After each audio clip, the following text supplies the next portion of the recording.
Hey now everybody, welcome to Englit.org. This is Dr. Island, and today we're talking about the grading policy for English 103 courses. Whether you're in the on-campus course or you're in the distance ed course, the grading and the assignments are essentially the same. If you are on the distance ed course, your grades are going to be listed here, and you will see that from your view, that when you get into there, you only have a few essential assignments, and most of the other stuff that I make you read or whatever, while they're assignments per se because I want you to do them, they're not really graded assignments until you get into the responses, which have a value, the exam, which has a value, and the paper one, and then the final paper. For all classes, if you simply choose on either the Distance Ed 103, the Distance Ed Summer 103, or the On-Campus 103, and you go to the grading policy and assessment, you'll notice that not only do I describe specifically what we're going to do, but really when you come down to here, you see essentially what I'm grading you on, and it's 4 elements. Remember that your term paper is really a single large term paper that you're doing in 2 sections.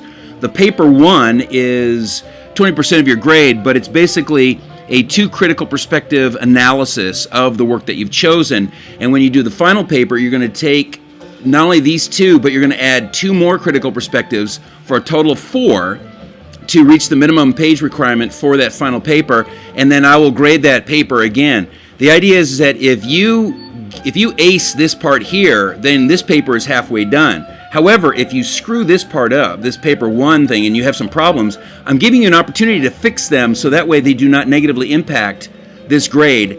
And of course, in doing so, you're getting feedback from me. You're also realizing what you need to do to make sure that the final paper, which is the largest grade of all these things, is fully maximized. The other element, of course, is the exam, the on-campus test that you come to campus for. That's 25% of your grade. And then you have the participation in responses, which are those 5 responses, maximum of 5 responses that you do during the course of the semester. Ultimately, as you can see, you have 4 elements that make up your grade. And I give you letter grades, and for every item except for the final paper, there is some way to improve that grade. For paper 1, I gave you a chance to revise 1 time. For your participation responses, which are basically, they're basically pass-fail, you get 1 chance to fix it after you've done it the first time. So you get basically 2 shots at it. If you don't get it right, then that one basically is worth nothing, but you have more than 5 opportunities to get those 5 done. And once you understand what you're doing, you should be able to pick up those 5.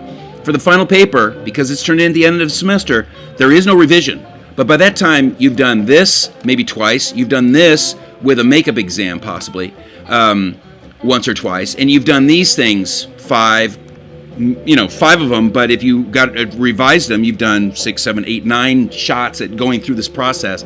You should understand what the final paper is by then in terms of formatting, in terms of content, in terms of all those elements, including working on grammar and other things like that. So basically that's it for the grading policy for the class.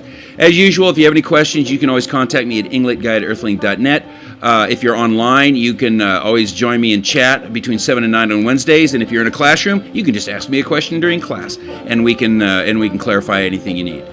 So anyway, work on those things. Remember, you're not doing 900 assignments that are each worth 2 points. You're doing really 4 assignments in a large way. You're kind of doing these things during the course of the semester, which means a lot of prep time, and then they all count for something big. So make sure you invest your time. All right? Stay in touch.